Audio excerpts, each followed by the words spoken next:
লোকালয় থেকে দূরে ছত্তিশগড়ের দান্তেওয়াড়ার গভীর জঙ্গলে এক ছোট্ট ক্যাম্পসাইট থেকে জোহর এবং সুপ্রভাত। গতকাল মানে এর আগের এপিসোডে আপনারা দেখেছেন জগদ্দলপুরে আমরা অসামান্য বস্তার দাসেরার মাভলি পর্গবের রাজকীয় উদযাপন প্রত্যক্ষ করে পরের দিন শুরু করি রহস্যময় মাদারকুন্টা গুহায় পাতাল প্রবেশ করে। তারপর তিরাটগড় জলপ্রপাতের দুধ সাদা জলরাশির অপার সুন্দর রূপ আমাদের স্তম্ভিত করে। সেখান থেকে মান্ডোয়া জলপ্রপাত দেখে আমরা এগিয়ে চলি দান্তেওয়াড়ার পথে, যেখানে প্রায় সর্বত্র চোখে পড়ে সশস্ত্র বাহিনীর উপস্থিতি। আসন্ন সন্ধ্যার অন্ধকারে আমরা শহর ও লোকালয় ছেড়ে প্রবেশ করি দান্তেওয়াড়ার ঘন জঙ্গলে।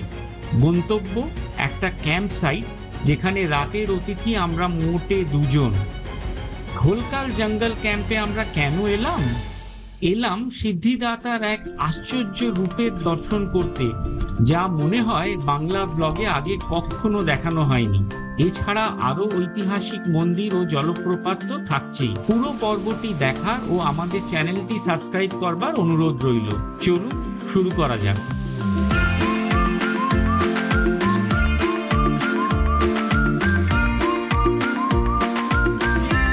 যদি বলি একটুও ভয় বা উৎকণ্ঠা হচ্ছিল না, তাহলে ভুল হবে। আধো অন্ধকারে দান্তেওয়াড়া থেকে প্রায় 17 কিলোমিটার দূরে এই ঢোলকাল জঙ্গল ক্যাম্পে পৌঁছানো অবধি বেশ অস্বস্তিতে ছিলাম। ক্যাম্প সাইটের লোকেশন দেখার পর আর স্থানীয় সেলফ হেল্প গ্রুপেদের ছেলেমেয়েরা যারা ক্যাম্পের তদারকিতে ছিল তাদের সঙ্গে কথা বলে এক লহমায় সব ভয় কেটে গেল। সবকিছুই খুব সহজ, সাধারণ ও অনাড়ম্বর, কিন্তু তাতেই লুকিয়ে আছে অনাবিল আনন্দ। টেন্টের সামনে গোধূলির আলোয় আমাদের আড্ডা, জঙ্গলের পোড়ানো কাঠের আগুনে রান্নার শব্দ আর গন্ধ, সহজ সরল মানুষগুলির কাছে তাদের জীবনযাত্রার কথা শোনা, তারপর ক্যাম্প ফায়ার, মেঘের গর্জন আর ঝেঁপে আসা বৃষ্টি।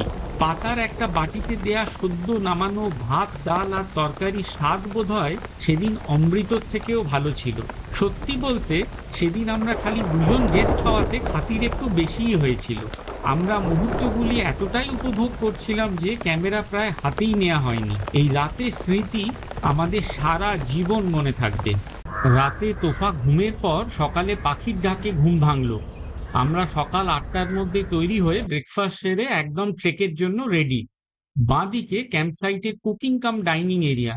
গজেন্দ্র আর আমাদের লোকাল গাইড আমাদের সাথে যাওয়ার জন্য তৈরি। গাড়িতে চললাম, যতখানি এগোনো যায়, তারপরে হাঁটা। সকালে দান্তেওয়াড়ার জঙ্গলে এই মনোরম মর্নিং ড্রাইভ করতে করতে আপনাদের রহস্যটা খোলসা করি। আমরা আছি পৃথিবীর বৃহত্তম লৌহ আকরিকের ভান্ডার দান্তেওয়াড়ার বাইলাডিলা মাউন্টেন রেঞ্জের ঢোলকাল হিলের পাদদেশে। এই স্পটটা ফারাসপাল গ্রামের কাছে। এখানকার মোট জনসংখ্যা 1800 মতো হবে। আমরা ছিলাম আনএক্সপ্লোরড বস্তার দ্বারা চালিত ঢোলকাল জঙ্গল ক্যাম্পে, আর এখন ট্রেক করব ঢোলকাল গণেশের উদ্দেশ্যে। এই অদ্ভুত গণেশের মূর্তি বা মন্দিরের কথা খুব কম লোকই শুনেছেন। একটু পরে আসছি সে কথায়। আমরা এখন আছি 1500 ফিট উঁচুতে, আর ঘন জঙ্গলের মধ্যে দিয়ে 3 কিলোমিটার আপিল ট্রেক করে আমরা পৌঁছাবো 3000 ফিট ওপরে ঢোলকাল হিলের চূড়ায়, যেখানে অধিষ্ঠান করছে ঢোলকাল গণেশ।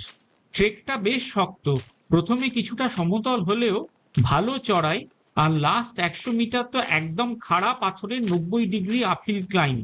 আমি ভয় দেখাচ্ছি না, তবে মডারেট ট্রেকের এক্সপিরিয়েন্স আর মোটামুটি ফিটনেস না থাকলে এটা অ্যাটেম্প্ট না করাই ভালো। আজ আমাদের প্ল্যান ট্রেক শেষ করে দান্তেশ্বরীর মন্দির, বারসুর টেম্পলস, তামদা আর মেহেন্দ্রি ঘুমার জলপ্রপাত করে চিত্রকূট পৌঁছানোর। মোট দূরত্ব পড়বে 100+ কিলোমিটার। এবার বুঝলেন নিয়ারেস্ট ক্যাম্প সাইটে কেন ছিলাম। অ্যাডভেঞ্চারের ইচ্ছে তো ছিলই, কিন্তু যত সকালে পারি ট্রেক শুরু করার তাড়নাও ছিল। অনেকে হয়তো ভাবছেন এই ক্যাম্প সাইটে সকালের কাজকর্মর ব্যাপারটা কিরম। ওই দেখুন, সামনে টিউবওয়েল, ওপরে ওয়াটার ট্যাঙ্ক আর মোবাইল টয়লেট ব্লক। কোনো অসুবিধে নেই, ছেলেরা তো চাইলে চানও করতে পারে এখানে। খালি ক্যাম্প সাইট থেকে একটু হেঁটে আসতে হয় এই আর। সাদা জামায় গজেন্দ্র আর সবুজ টি শার্টে আমাদের লোকাল গাইড পথ দেখিয়ে এগিয়ে চললো। আমরা ট্রেক স্টার্ট পয়েন্টে এসে গেছি। সামনের পাহাড়ের চূড়াটার ওপরে উঠতে হবে। শুরু হলো জঙ্গলের মধ্যে দিয়ে পাহাড়ে চড়া।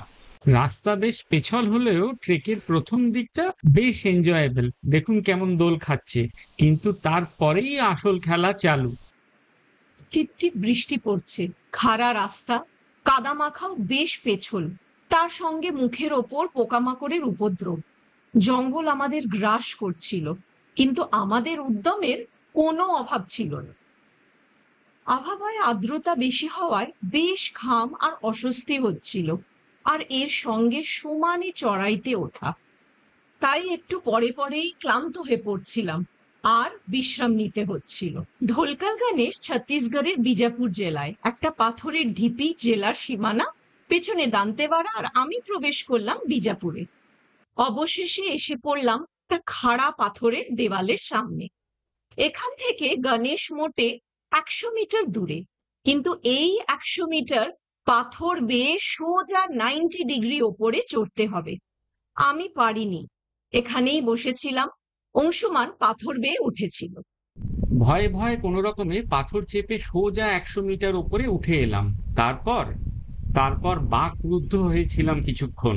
আমার সামনে অনেক নিচে বিজাপুরের লাশ গ্রিন ভ্যালি আর দূরে রোলিং হিলস। আমরা রয়েছি পুরাণের দণ্ডকারণ্যের বাইলাডিলা পর্বতমালা, 3000 ফিট উঁচু ঢোলকাল পর্বত শৃঙ্গে, আর ওই সামনে যার জন্য আসা অপার্থিব সুন্দর ঢোলকাল গণেশ। এদিকে বেড়াতে এলে এবং ট্রেকটা করতে সক্ষম হলে এখানে নিশ্চয়ই একবার আসবেন। আমার মনের অবস্থা বা অনুভূতি বলে বোঝাতে পারবো না, শুধু এটুকুই বলতে পারি এটা সম্পূর্ণ ভিন্ন এক অভিজ্ঞতা। ঢোলকাল গণেশ এক অপূর্ব একদন্ত গণেশ মূর্তি, যা একখণ্ড গ্রানাইট পাথর কেটে তৈরি করা হয়েছে। যদিও এটি দান্তেওয়াড়ার একটি বিখ্যাত পর্যটন কেন্দ্র, এটি প্রশাসনিকভাবে ছত্তিশগড়ের বিজাপুর জেলার অন্তর্গত। লোককথা অনুযায়ী এই ঢোলকাল পাহাড়েই এক সময় মহর্ষি পরশুরাম ও ভগবান গণেশের মধ্যে যুদ্ধ হয়। পরশুরাম তার ফর্সা বা কুঠার দিয়ে গণেশের একটি দাঁত ভেঙে দেন, তাই গণেশ এখানে একদন্ত রূপে পূজিত হন। এই যুদ্ধের স্মৃতিতে 1100 শতকে ছিন্দক নাগা বংশের রাজারা এখানে এই মূর্তিটি স্থাপন করেন, এক হাতে কুঠার আর অন্য হাতে ভাঙা দাঁত সহ। সেই জন্য নিচের গ্রামটির নাম ফারাসপা। সময় গড়ানোর সঙ্গে সঙ্গে এই জায়গা হারিয়ে যায় ইতিহাসের অন্ধকারে, যতক্ষণ না 1943 সালের দিকে ব্রিটিশরা বাইলাদিলাতে লৌহ আকরিকের খনির সন্ধানে এসে আবার এটিকে আবিষ্কার করেন। এরপর মূর্তিটি আবার লোকচক্ষুর আড়ালে চলে যায় এবং দীর্ঘ কয়েক দশক পরে 2012 সালে পুনরায় আবিষ্কৃত হয়। দুর্ভাগ্যবশত 2017 সালে মাওবাদীরা এই মূর্তিটিকে পাহাড়ের চূড়া থেকে ফেলে দেয় ধ্বংস করবার উদ্দেশ্যে। পুলিশ অভিযান করে মূর্তির ভাঙা অংশ উদ্ধার করে এবং প্রত্নতত্ত্ব বিভাগ মানে এএসআই সেটিকে আবার জোড়া লাগিয়ে পূর্বের আসনেই পুনঃস্থাপন করে। এই মূর্তিটি শুধু ধর্মীয় দিক থেকে নয়, শিল্প ও ইতিহাসের দিক থেকে এক অনন্য নিদর্শন, এক অপূর্ব প্রাকৃতিক সৌন্দর্যে ঘেরা বিস্ময়কর স্থান। ওপরে চড়লে নিচেও নামতে হবে। ওপরে ওঠা অনেক সহজ, খাড়া পাথরের দেয়াল হলেও সহজ। নিচে নামার সময় চোখ মেললেই দেখবেন যতদূর চোখ যায় একটা পাথুরে ভার্টিক্যাল প্রেসিপিস শটান নিচে নেমে গেছে, আর সর্বত্র ছড়িয়ে আছে বিশাল আকারের শিলা। সহজভাবে বলা যায় দুর্বল হৃদয়ের জন্য এই ট্রেক একেবারেই নয়। সুদীপটা আমার লেজে গোপরে অবস্থা ক্যামেরা বন্দি করেছিল। আমাদের মতো অকেশনাল ট্রেকার হলে পুরো রাউন্ড ট্রিপ করতে সময় লাগবে 3 থেকে 4 ঘন্টা, আর এক্সপিরিয়েন্স ট্রেকার হলে তো তার অর্ধেকই হয়ে যাবে। ক্যাম্পে পৌঁছে জম্পেশ করে স্নান করে ক্লান্তি দূর হলো। সেরে নিলাম রাজকীয় এক মধ্যাহ্ন ভোজ, এর স্বাদ এখনো মুখে লেগে আছে। তারপর স্থানীয় স্বেচ্ছাসেবকদের বিদায়ের পালা, এদের আমরা ভুলব না। আনএক্সপ্লোরড বস্তারকে তাদের এই প্রয়াসের জন্য আমরা সেলাম জানাই, সত্যিই প্রশংসনীয়। ডিটেলস দেয়া থাকলো, চাইলে কন্ট্যাক্ট করতে পারেন। আমরা বস্তার ট্যুরে এদের সাহায্য নিয়েছিলাম। এখন বেলা 1:30, আবার চলেছি 17 কিলোমিটার দূরে দান্তেওয়াড়াতে। উদ্দেশ্য মা দান্তেশ্বরীর মন্দির দেখব। এখন ভর দুপুরে অন্য ব্যাপার। কাল সন্ধ্যেবেলায় ডান দিকের এই সিআরপিএফ ক্যাম্পটা ক্রস করার সময় বেশ গা ছমছম করছিল। এখন দিনের বেলায় রাস্তাঘাট একদম ফাটাফাটি লাগছে। যে ট্রেন লাইনটা দেখছেন এটা ভাইজ্যাগ কিরণডুলু রেল লাইন, দারুণ সিনিক কিরণডুলু প্যাসেঞ্জার ট্রেনের রুট। এই লাইন দিয়ে বেলাডিলা থেকে আয়রন ওর ভাইজ্যাগ স্টিল প্ল্যান্টে পাঠানো হয়। এদিকে রেল আন্ডারপাসগুলো সোজা রাস্তা থেকে অনেকখানি ইউটার্ন মেরে তৈরি করা।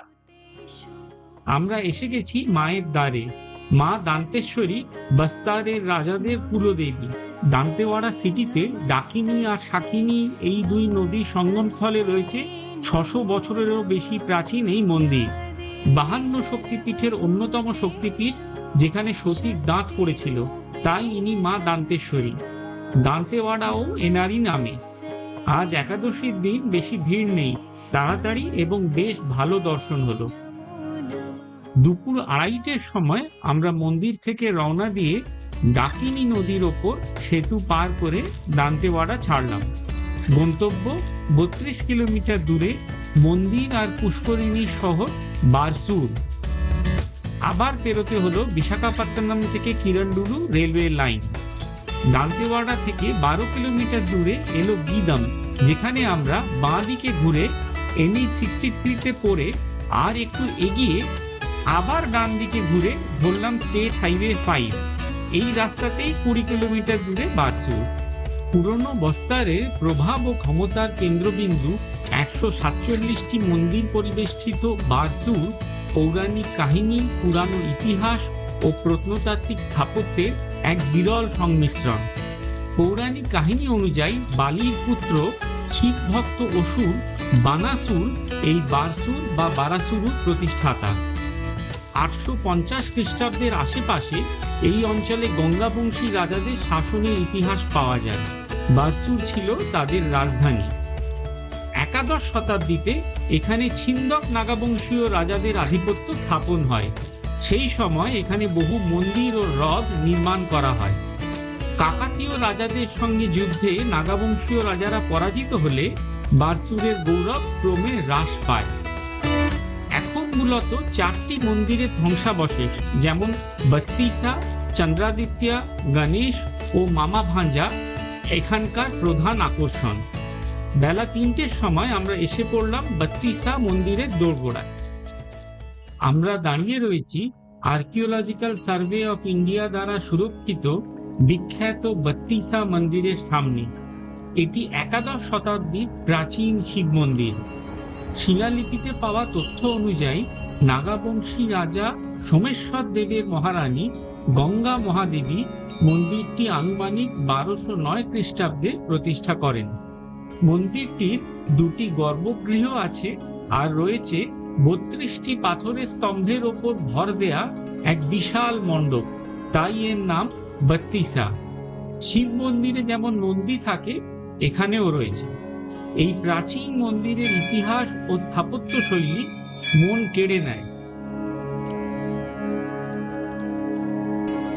বত্তিসা মন্দির থেকে একটুখানি এগোলেই সামনে ডান দিকে যে রাস্তাটা দেখছেন, তাতে 2 পা গেলেই চন্দ্রাদিত্যা মন্দির। চন্দ্র আর সূর্য মানে আদিত্যের নামে এই শিব মন্দির। নাগাবংশীয়দের সামন্ত রাজা মহামণ্ডলেশ্বর চন্দ্রাদিত্যা মহারাজ এই মন্দির ও পাশের বিশাল জলাধারটি নির্মাণ করেন। পুকুরটিকে এখন বুদ্ধাতালাও বলা হয়। এখন ধ্বংসাবশেষ হলেও মন্দিরের গায়ের কারুকার্য খুব সুন্দর।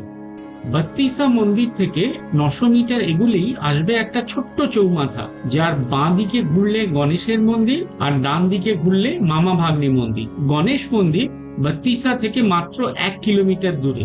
লোককথা অনুযায়ী বানাসুরের কন্যা উষা ও তার প্রিয় বান্ধবী চিত্রলেখা গণেশের ভক্ত ছিলেন। তাদের ইচ্ছে ওদের পিতারা একটা মন্দির প্রতিষ্ঠা করেন। মন্দির টিকে না থাকলেও আছে তাক লাগানো 2টি পাথরের খোদাই করা গণেশের মূর্তি, একটা বড় ও একটা ছোট। গণেশ মন্দির থেকে উল্টো দিকে 400 মিটার গেলেই পড়বে মামা ভাঞ্জা বা মামা ভাগ্নে শিব মন্দির। এর পেছনে 2টি গল্প কথা আছে। এক, রাজার আদেশে 2জন দক্ষ কারিগর যারা সম্পর্কে মামা আর ভাগ্নে, তারা একদিনে এই মন্দির নির্মাণ করেন। 2, তৎকালীন রাজার ভাগ্নে রাজাকে না জানিয়ে উৎকল থেকে স্থপতি এনে মন্দির প্রতিষ্ঠা করেন। রাজা এতে রেগে গেলে তাদের মধ্যে যুদ্ধে ভাগ্নে মামাকে হত্যা করে। পরে পরিতাপ করে ভাগ্নে মামার মাথার আকারে একটা মূর্তি মন্দিরে স্থাপন করে, আর ভাগ্নে মারা গেলে তারও একই রকম মূর্তি এখানে স্থাপন করা হয়। লোককথা আর ইতিহাস সব মিলেমিশে একাকার। বিকেল 4টে বাজে। এখান থেকে এগোতে হবে আরো 60 কিলোমিটার। পথে দেখে নেয়ার আছে দুটো জলপ্রপাত, তাই আর দেরি না করে বেরিয়ে পড়লাম। সামনে বারসুরের মেইন ক্রসিং। এখান থেকে বাঁ দিকে NH5 চলে গেছে নারায়ণপুরের দিকে। তাতে 7 কিলোমিটার গেলেই সাতধার ফলস। আমরা সময়ের অভাবে ওদিকে আর যাইনি। ক্রসিং থেকে সোজা এগিয়ে গেলাম। এখান থেকে চিত্রকূট 55 কিলোমিটার মতো। রাস্তাটা সিনিক বিউটি অসাধারণ। চিত্রকূট পৌঁছানোর আগে আমরা এই রাস্তায় চিত্রকূট সার্কিটের আরো দুটো ওয়াটারফল তামড়া আর মেন্দ্রি ঘুমার দেখে নেব। এই চিত্রকূট টু বারসুর রোড ঘন জঙ্গল, পাহাড়ের চড়াই উতরাইওয়ালা ঘাট সেকশন আর মাইলের পর মাইল সবুজ প্রান্তরের মধ্যে দিয়ে এঁকে বেঁকে চলে গেছে। বারসুর থেকে তামড়া ঘুমারের দূরত্ব 37 কিলোমিটার। 34 কিলোমিটার আসার পর মেন রাস্তা থেকে বাঁ দিকে ঘুরে লাল মোরাম বেছানো রাস্তা নিতে হয়। এরম রোমান্টিক 3 কিলোমিটার পথের শেষে আসবে তামড়া ঘুমার। চিত্রকূটের দিক থেকে এলে এর দূরত্ব পড়বে 20 কিলোমিটার মতো। এদিকে গ্রাম খুব একটা চোখে না পড়লেও মনে মনে গুনগুন করছিলাম,